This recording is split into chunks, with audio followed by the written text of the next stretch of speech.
Hello friends, welcome back. स्वागत है आपका विमेन एम्पावरमेंट, उसके साथ साथ इकोनॉमी, उसके साथ साथ हमारी जो एग्रीकल्चर है उससे रिलेटेड सभी को कनेक्ट करता हुआ बड़ा इंटरेस्टिंग टॉपिक। आज हम बात करेंगे कि अगर हमें हमारी एग्रीकल्चर को बेटर करना है, अगर हमें हमारी विमेन या फीमेल को एम्पावर करना है या उनको आगे बढ़ाना है, तो हमें जो इंडिया की विमेन फार्मर्स हैं, मतलब हमारे ऐसे किसान जो कि महिलाएं हैं या विमेन हैं, उनको एम्पावर करना होगा, उनको सशक्त बनाना होगा। कैसे इस गैप को हम ब्रिज करें? और दोस्तों, अगर आप विमेन एम्पावरमेंट की प्लेलिस्ट में जाएंगे तो 3 या 4 डिफरेंट लेक्चर्स हम पहले डिलीवर कर चुके हैं, खासतौर से क्यों हमारी जो फीमेल्स हैं, विमेन हैं, इनका जो पार्टिसिपेशन है हमारे इकोनॉमिक एक्टिविटीज पे, वो ग्लोबल एवरेज के बजाय या उनके कंपैरिजन में या हमारे नेबर्स के कंपैरिजन में भी, एशिया में भी काफी ज्यादा कम देखा गया है। तो आज हम बात करेंगे कि empowering India's women farmers is the road ahead. दोस्तों, किसी भी लेक्चर, किसी भी वीडियो के रिसोर्सेज के लिए आपको डिस्क्रिप्शन सेक्शन में जाना होगा। पहला लिंक इंग्लिश, दूसरा लिंक हिंदी, और आप टेलीग्राम चैनल पे ज्वाइन कर सकते हैं। चलिए शुरू किया जाए। सबसे पहले टॉपिक न्यूज में क्यों बना रहा? अच्छा, यह बताइए कि सबसे बड़ा कंट्रीब्यूटर अगर आप कहें इंडिया की जीडीपी में, ग्रॉस डोमेस्टिक प्रोडक्ट में, इन टर्म्स ऑफ सेक्टर, जो सबसे ज्यादा लोगों को एम्प्लॉयमेंट देता होगा, हो सकता है as a percentage of GDP शायद उतना अब सब्सटेंशियल ना रह गया हो, लेकिन इन टर्म्स ऑफ वर्कफोर्स जो सबसे ज्यादा बेस को सपोर्ट करता है, कौन सा वो सेक्टर होगा?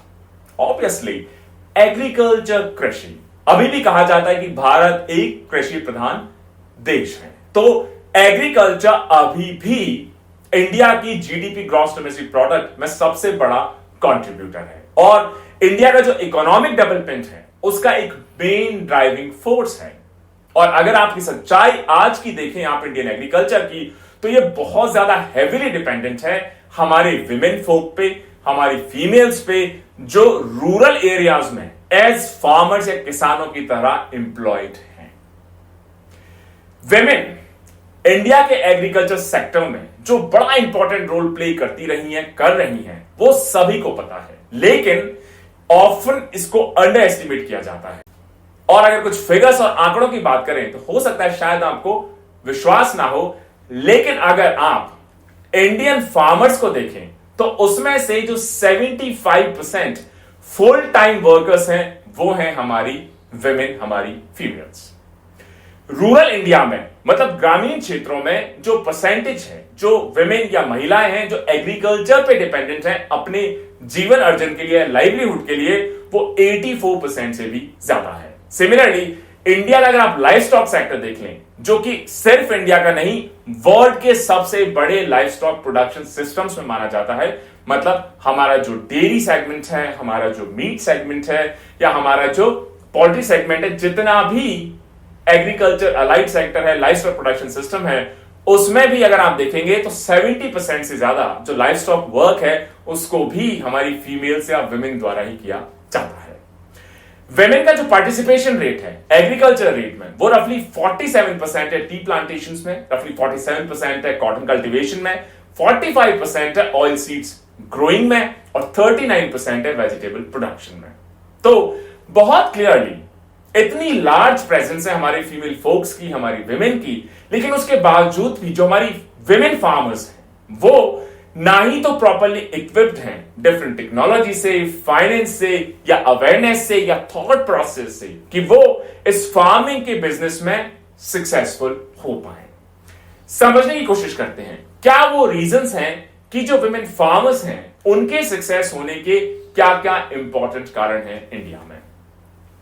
कई स्टडीज बहुत क्लियरली सजेस्ट कर चुकी हैं कि जो हमारी फीमेल या विमेन फार्मर्स हैं, उनके पास जो इनपुट्स हैं एग्रीकल्चर के लिए या लाइफ स्टॉक के लिए या एनिमल हस्बेंड्री के लिए, अलाइड सेक्टर्स के लिए, जैसे सीड्स हो सकते हैं, फर्टिलाइजर हो सकते हैं, लेबर हो सकता है, फाइनेंस हो सकते हैं, इसके अलावा जो क्रिटिकल सर्विसेज हैं जैसे ट्रेनिंग और इंश्योरेंस, इसके अलावा ऑर्गेनाइज्ड मार्केट या मार्केट लिंकेजेस, ये काफी कम पाए जाते हैं अगर इसको आप कंपेयर करेंगे उनके मेल काउंटर पार्ट से। मतलब 2 किसान हैं, अगर एक पुरुष है, एक महिला है, एक मेल है, एक फीमेल है, तो मेल के पास चाहे वो इनपुट्स हो, सीड्स, फर्टिलाइजर, लेबर, फाइनेंस, चाहे क्रिटिकल सर्विसेज हो, ट्रेनिंग, इंश्योरेंस, चाहे ऑर्गेनाइज मार्केट लिंकेजेस हो, वो कहीं ज्यादा रेडिली अवेलेबल होंगे compare to a female women farmer. ये जो इनइक्वालिटी है, ये एक सोशल और इकोनॉमिक कॉस्ट भी क्रिएट करती है। रिसर्च बहुत क्लियरली सजेस्ट करता है कि ये जो एक्सेस की इनइक्विटी है, कि अगर आप मेल हैं तो एक्सेसिबल इजीली हैं चीजें, चाहे वो इनपुट हो, क्रिटिकल सर्विसेज हो, ऑर्गेनाइज मार्केट लिंकेजेस हो। आप फीमेल हैं तो आपको वही चीज अवेलेबल नहीं है। तो ये सिर्फ जो हमारी विमेन फोक हैं, विमेन फार्मर्स हैं, सिर्फ उनकी लाइफ में ही नहीं, उनकी सोशल इकोनॉमिक वेलबींग में ही नहीं, लेकिन जो ओवरऑल एग्रीकल्चरल आउटपुट है कंट्री का, उसको भी नेगेटिवली इंपैक्ट करती हैं। The food and agriculture organisation किसके अंडर है? द यूनाइटेड नेशंस के अंडर। उनके एस्टिमेट के हिसाब से अगर हम विमेन को भी सेम लेवल ऑफ एक्सेस या उपलब्धता सुनिश्चित कर दें इन सभी प्रोडक्टिव रिसोर्सेज का जो एक पुरुष को या मैन को अवेलेबल है, तो हमारा जो फार्म्स है उसमें जो प्रोडक्शन है वो 20 से 30% बढ़ सकता है। इसके अलावा जो हमारा टोटल एग्रीकल्चर आउटपुट है, खासतौर से डेवलपिंग कंट्रीज लाइक इंडिया, उसमें वो बढ़ के हर साल 2.5 से 4% की एडिशनल ग्रोथ भी हम अचीव कर सकते हैं। हमने देखा कि ये एक्सेस इनइक्वालिटीज इनपुट्स में, क्रिटिकल सर्विसेज में और मार्केट लिंकेजेस में है। सिमिलर इनइक्वालिटीज हमको दिखाई देती हैं प्राइस रियलाइजेशन में, कि मान लीजिए आपने कोई भी क्रॉप उगाई और उसको आप बेचने गए, तो क्या उसकी कीमत मिलेगी? ये मेल जो फार्मर्स होंगे उनको बेटर प्राइस मिल पाएगी, जो फीमेल फार्मर्स होंगे शायद उनको इतनी प्रॉपर प्राइस ना मिल पाए। तो ये अनइक्वल एक्सेस है फॉर्मल मार्केट्स का। और जो हमारी फीमेल फोक्स हैं, जनरली उनको अपनी प्रोड्यूस का प्रॉपर प्राइस या उनको एक फेयर प्राइस रियलाइजेशन भी नहीं मिल पाता अपने मैन काउंटर पार्ट्स के मुकाबले। तो बड़े इंपॉर्टेंट चैलेंजेस जो हमारी विमेन फार्मर्स फेस करती हैं। अब क्वेश्चन आता है कि जब इश्यूज का हमें पता है और हमने देख लिया कि अगर हम ज्यादा लेवल ऑफ एक्सेस अवेलेबल करवा पाए, same level of access available करवाएं हमारी विमेन फार्मर्स को, तो हमारी प्रोडक्टिविटी 20 to 30% बढ़ सकती है। एग्रीकल्चर जीडीपी हमारी 2.5 to 4% पर ईयर एडिशनल हम क्रिएट कर सकते हैं। तो फिर क्या वो सॉल्यूशंस हो सकते हैं? पहला एरिया जो इनइक्वालिटीज हैं उसको एड्रेस करने के लिए सबसे पहले इंपॉर्टेंट है लैंड ओनरशिप, कि जमीन किसके नाम है, इस इश्यू को सॉर्ट आउट किया जाए। लैंड, अगर आप फार्मिंग या कृषि पॉइंट ऑफ व्यू से देखें तो सबसे फंडामेंटल रिसोर्स है। अगर आपका जमीन नहीं है, लैंड नहीं है, आप कुछ भी नहीं कर सकते। आप कितने भी टैलेंटेड हो, कितने भी इनपुट्स हो, कितने भी आपके पास फाइनेंस हो। और अगर आप लैंड ओनरशिप डेटा देखेंगे तो सिर्फ 8% हमारी विमेन फार्मर्स हैं जो लैंड ओन करती हैं। और ऐसी 8% फार्मर्स जिनके नाम पे लैंड है, सोचिए कितना कम, मतलब सिर्फ 8% फीमेल फोक्स, 92% मेल फोक्स। तो वहीं पे एक मेजर इनइक्वालिटी क्रिएट हो गई। इसके अलावा बहुत बार यह भी होता है कि जिनकी लैंड खुद की भी है, खुद के नाम पे भी है, वो भी बहुत बार एक फार्म ओनर या लैंड ओनर की तरह कैटेगराइज नहीं हो पाते, जिससे उनको जो गवर्नमेंट की स्कीम्स हैं, बेनिफिट्स हैं, उनका फायदा नहीं मिल पाता, उन तक नहीं पहुंच पाते। लैंड का एक्सेस बहुत जरूरी है। इसके अलावा आपको एक्सेस होना चाहिए अच्छी मिट्टी का, गुड सॉइल का। यह भी देखा जाता है कि विमेन के हिस्से में जो जमीन आती है वो जनरली इंफीरियर क्वालिटी की होती है compare to their male counterparts. तो इस वजह से एक बड़ी फंडामेंटल रिक्वायरमेंट इस बात को लेके भी है कि हमें लैंड तो उनको अवेलेबल करवानी ही चाहिए, उनके नाम पे अवेलेबल करवानी चाहिए, लेकिन अच्छी सॉइल, अच्छी क्वालिटी की लैंड भी उनको मिलनी चाहिए ताकि अपने इनपुट्स को वो कन्वर्ट कर सकें बेटर आउटपुट्स में। लिमिटेड ओनरशिप ऑफ लैंड ये सिर्फ इंडिया में ही एक इशू नहीं है, लेकिन ज्यादातर ऐसे कंट्रीज जो एग्रीकल्चर पे डिपेंडेंट है मेजरली, उनमें भी सेम टाइप के इश्यूज आप देख सकते हैं जब भी विमेन फार्मर्स का लैंड ओनरशिप का डिस्कशन आ जाए। और बहुत बार ऐसा होता है कि वो कई बार क्वालिफाई भी नहीं करती हैं लैंड को ओन करने को लेके। इंडिया की अगर आप स्टोरी देखें तो यूपी का मैं कह सकता हूं 1997 से पहले अगर किसी मेल की डेथ हो जाती है तो उसकी प्रॉपर्टी उसको वाइफ को नहीं जाती थी, लेकिन उसके सन्स को जाती थी। 97 में लॉ को चेंज किया गया और वाइफ को भी इक्विटी दी गई, इक्वल ट्रीटमेंट दिया गया, उसको भी किसी मेल या उनके हस्बैंड की डेथ के बाद प्रॉपर्टी का हिस्सा दिया जाने लगा। फिर 2005 का लैंडमार्क जजमेंट जिसमें फीमेल फोक बेटियों को भी जो भी इनहेरिटेंस है उसका पार्ट बनाया गया। तो इवॉल्विंग सिचुएशन है, लेकिन जो हिस्टोरिकल डिस्क्रिमिनेशन हुआ उसकी वजह से हमारा जो एग्रीकल्चर सेक्टर है उसमें मेजर डिस्क्रिपेंसी देखी जाती है ownership of land and quality of ownership of land, quality of soil, पहला फैक्टर। दूसरा फैक्टर है मार्केट्स, कि अगर आपने मान लीजिए कोई चीज प्रोड्यूस भी कर ली, उगा भी ली, मान लीजिए पैडी है, राइस है, व्हीट है, या पल्सेस हैं, या कोई और चीज है, तो उसके बाद उसको आप बेचेंगे कहां, मार्केट्स कहां आपके पास अवेलेबल हैं। तो लैंड पहला स्टेप हो गया फार्मिंग में कि लैंड आपके पास होनी चाहिए, उसके बाद इनपुट्स आपके पास होने चाहिए, फाइनेंस आपके पास होना चाहिए, लेकिन सब कुछ मिला के आपने मान लीजिए प्रोड्यूस तैयार कर ली। तो फिर क्वेश्चन आता है कि मार्केट्स अगर आपके पास नहीं है, या ऐसे मार्केट्स जहां आप प्रॉपर्ली सेल ना कर पाए, आपको अच्छा प्राइस ना मिल पाए, तो फिर क्या मीनिंग रह जाएगा पूरी मेहनत का। तो ये जो डिस्पैरिटी है प्राइस रियलाइजेशन की, ये बहुत क्लियरली डॉक्यूमेंटेड है, सबको इसके बारे में ऑलमोस्ट पता है। एक बड़ा रीजन समझा जाता है इस प्राइस रियलाइजेशन का मतलब है कि आपको अपनी प्रोड्यूस का, अपनी उपज की सही कीमत मिल पाए। इसमें जो कमी है, डिस्पैरिटी है, इसका बड़ा रीजन रहा है जो कैटालिटिक टेक्नोलॉजीज हैं उनका एक्सेस नहीं है फीमेल्स को। जैसे जो डिजिटल टेक्नोलॉजीज हैं जो आजकल इंक्रीजिंगली हर चीज में कनेक्ट हो गई हैं। मैं तो एज जॉइंट मजिस्ट्रेट या SDM, as an IAS daily witness करता हूं, अगर आपको अपना पैडी बेचना है, आपको गेहूं बेचना है, आपको ऑनलाइन अप्लाई करना होगा, टोकन लेना होगा, उसके बाद जाकर आपको बेचना होगा, आपको फर्टिलाइजर लेना है, उसके लिए भी ऑनलाइन सिस्टम्स हैं, आपको सब्सिडी चाहिए, आपको कृषि सम्मान निधि चाहिए, सभी चीजों के लिए धीरे धीरे डिजिटल टेक्नोलॉजीज, आपको डीबीटी चाहिए, सभी चीजों के लिए डिजिटल टेक्नोलॉजीज का एक्सेस जरूरी है। मोबाइल फोन जिसकी बेसिक यूनिट बनती चली गई है, तो ये अब सिर्फ normal day to day life में ही नहीं, लेकिन जो फार्मिंग है जिसमें बाय अगर आपको कोई इनपुट करना है, आपको प्रोड्यूस सेल करनी है, रिपोर्ट करना है, डिबेट करना है, मनी ट्रांसफर करनी है, इंश्योरेंस क्लेम करना है, इन सभी के लिए डिजिटल टेक्नोलॉजीज का एक्सेस या कैटालिटिक टेक्नोलॉजीज का एक्सेस या मोबाइल फोन्स आपके पास या डिजिटल लिटरेसी बहुत जरूरी है। लेकिन अगर आप अक्रॉस द बोर्ड देख लीजिए, और सिर्फ इंडिया नहीं, ऐसी कंट्रीज जो लो और मिडिल इनकम कंट्रीज हैं, तो वहां पर जो स्टडी सजेस्ट करती हैं कि मोबाइल फोन की ओनरशिप अगर आप मेन के मुकाबले कंपेयर करेंगे तो फीमेल्स के पास 10 से 15%, 10 to 15% कम ओनरशिप मिलेगी मोबाइल फोन्स की। और यह भी कहा जाता है कि अक्रॉस द ग्लोब ऐसी कंट्रीज जो लो एंड मिडिल इनकम कंट्रीज है, वहां पे 313 मिलियन कम फीमेल फार्मर्स हैं जिनके पास मोबाइल इंटरनेट अवेलेबल है।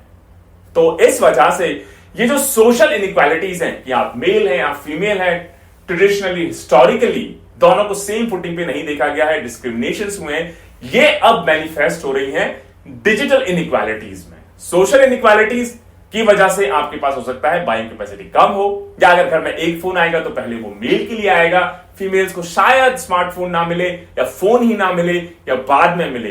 तो सोशल इनइक्वालिटी ट्रांसलेट होती है डिजिटल इनइक्वालिटी, और डिजिटल इनइक्वालिटी की वजह से आपको टेक्नोलॉजीज का एक्सेस नहीं मिलेगा, जिसकी वजह से buy, sell, report, debit, transfer of money, claim, insurance, इनमें बड़ी दिक्कत आती है हमारी फीमेल फार्मर्स को।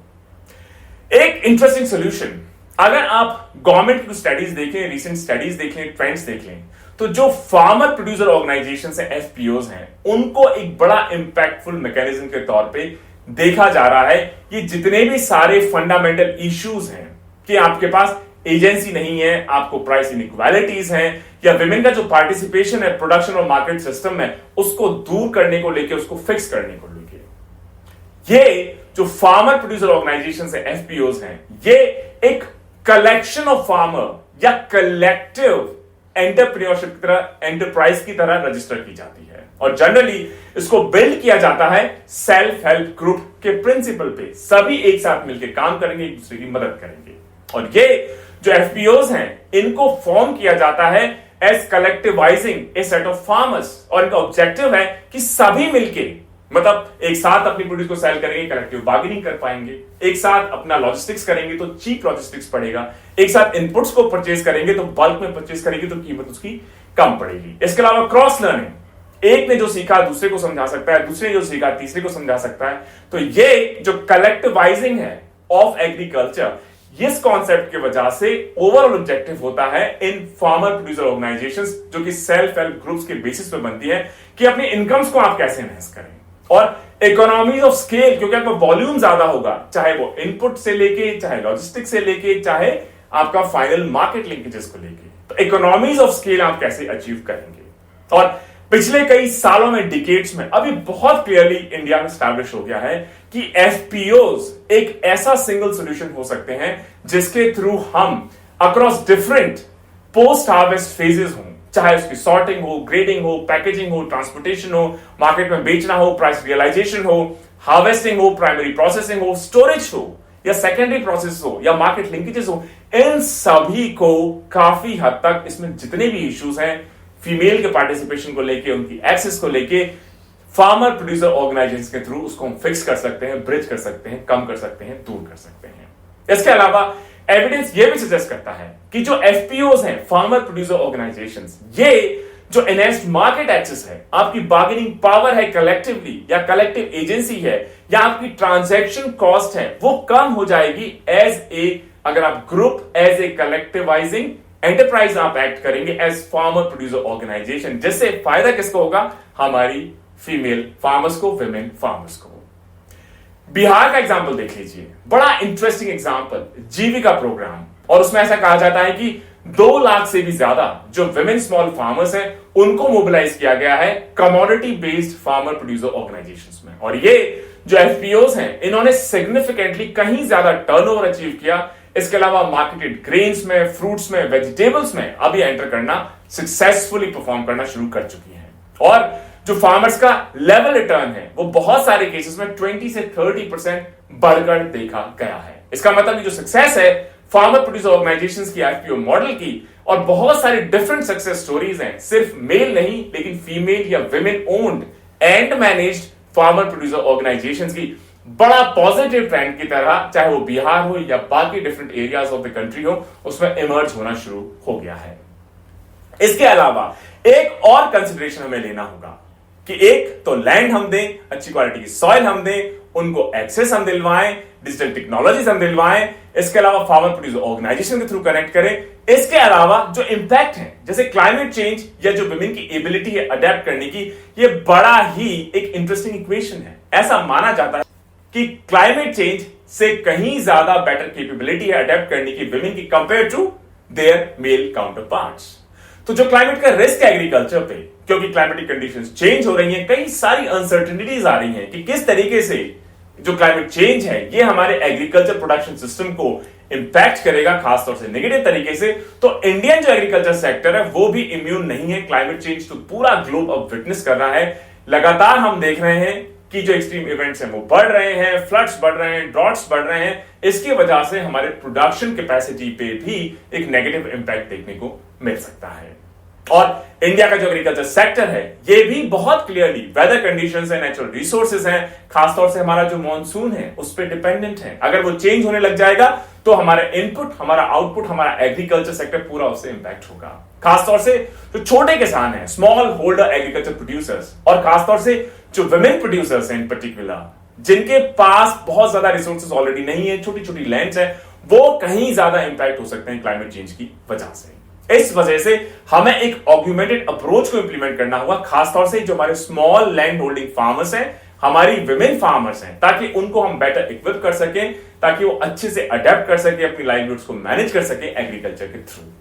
अगर आप इंडिया का कमिटमेंट देखें COP 26, तो उसमें इंडिया ने बड़ा लीडिंग रोल प्ले किया है, खासतौर से एग्रीकल्चरिस्ट फार्मर्स को किस तरीके से अडेप्टेशन और मैनेजमेंट की तरफ ले जाया जाए क्लाइमेट चेंज के अगेंस्ट। तो एक इंटरेस्टिंग वे फॉरवर्ड हो सकता है कि हमें अब gender specific, gender sensitive approach लानी होगी। जो हमारी अडेप्टेशन है, बेस्ट प्रैक्टिसेस हैं एग्रीकल्चर में, इन स्ट्रक्चरल इनइक्वालिटीज को, सोशल इनइक्वालिटीज को, डिजिटल इनइक्वालिटीज को, या टेक्नोलॉजी इनइक्वालिटीज को, या इनपुट का जो एक्सेस है उन इक्वालिटीज को, या लैंड ओनरशिप की इनइक्वालिटीज को, या लैंड क्वालिटी की जो इनइक्वालिटीज है उन सबको, या मार्केट लिंकेजेस, प्राइस रियलाइजेशन की जो इनइक्वालिटीज है, इनको फिक्स करने की तरफ। तभी जो हमारी विमेन फार्मर्स हैं उनका जो इमेंस अनलॉक्ड पोटेंशियल है उसको हम रियलाइज कर पाएंगे। तभी जो हमारी विमेन फार्मर्स हैं उनका इमेंस लेकिन अभी लॉक्ड पोटेंशियल है उसको अनलॉक कर पाएंगे। और हमारा जो गोल है कि हमें फार्मर्स की इनकम को डबल करना है, वो तभी अचीव कर पाएंगे तब हमारी विमेन वर्कफोर्स कैपेबल होगी, स्किल्ड होगी। इसके अलावा अगर हम विमेन वर्कफोर्स, खासतौर से एग्रीकल्चर में जो एम्प्लॉयड हैं, उनको प्रॉपरली एम्पावर करेंगे, उनको प्रॉपर एक्सेस देंगे, अपॉर्चुनिटी देंगे, तो एक फाउंडेशनल ट्रांसफॉर्मेशन आ सकता है इंडिया की रूरल इकोनॉमी में, जिससे millions of lives, millions of families could be transformed for good forever. Stay tuned. Jai Hind, Jai Bharat.